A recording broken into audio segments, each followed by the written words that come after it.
आज दिन शनिवार को कक्षा 12 जीव विज्ञान विषय पढ़ाने का निर्धारित समय है। प्रिय बच्चों, पिछले टाइम पर हम लोग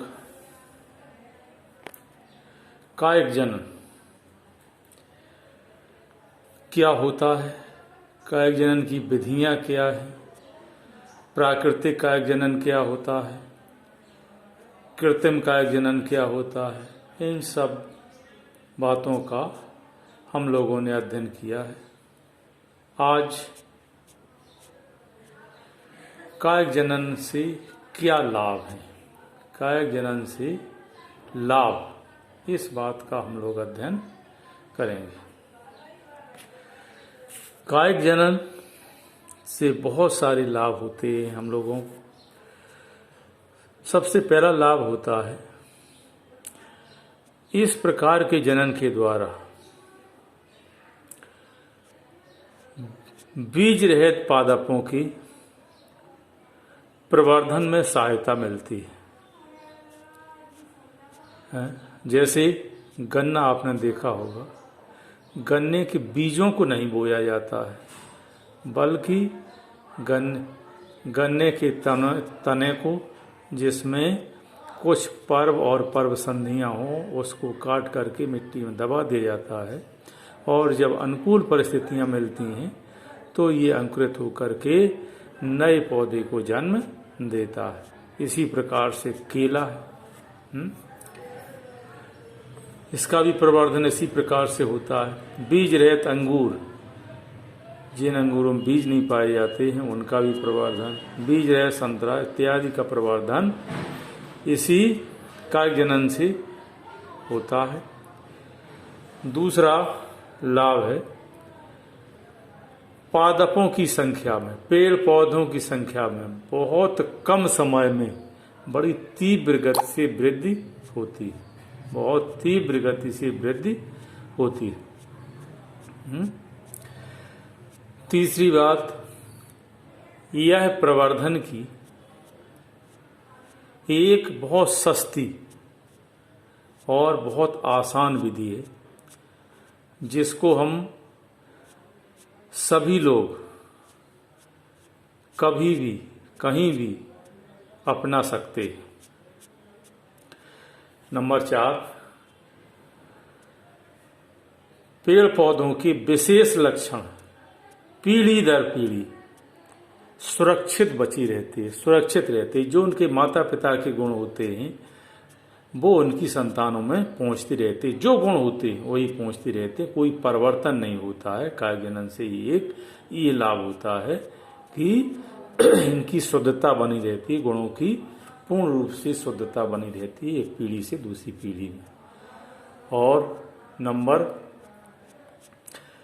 5, बहुत से वृक्ष फल देने में कई वर्ष लगाते, लेकिन कायिक प्रवर्धन एक ऐसी विधि है जिसके द्वारा उनसे एक ही वर्ष में फल प्राप्त किए जा सकते हैं, एक ही वर्ष में फल प्राप्त किए जा सकते हैं। ये कायिक प्रवर्धन द्वारा ही संभव है। 6वां नंबर, इससे पुराने पेड़ पौधों के समाप्त होने से पहले, जो पुराने पेड़ पौधे होते हैं जो समाप्त होते हैं, उससे पहले वो अपने स्थानों पर नए पौधे को प्रवर्धित कर देते हैं, उनसे नए पौधे तैयार हो जाते हैं, चाहे जड़ों से हो, तने से हो, पत्तियों से हो, किसी से भी हो, नए पौधे तैयार हो जाते हैं।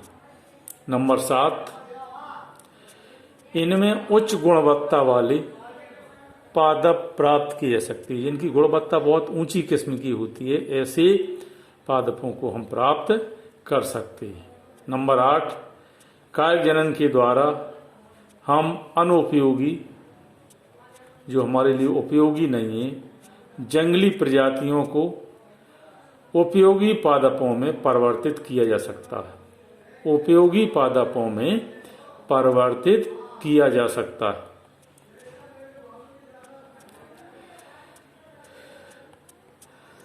नंबर